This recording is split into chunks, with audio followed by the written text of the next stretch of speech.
So I've been working in climbing editorial more or less since 2002, nonstop as a desk editor, and was a writer for Climbing Magazine before that, since about the mid-1990s.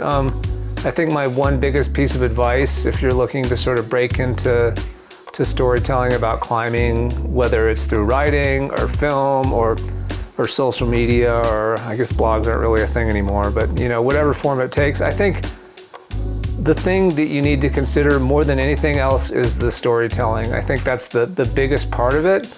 You don't have to have a writing degree, you don't have to be the world's best climber. You just have to think to yourself, is this a story that other people want to read?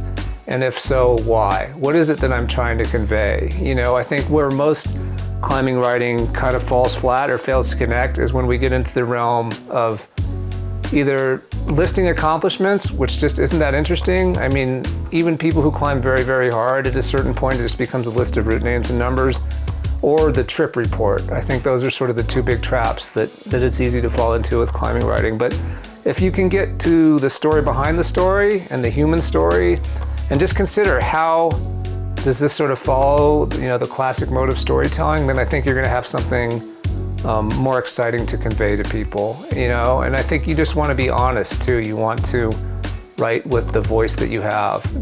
Don't think about what you look like as a climber and as a writer putting this out there. Just think about, how do I want to tell this story? I think those would be the biggest pieces of advice I'd give to people.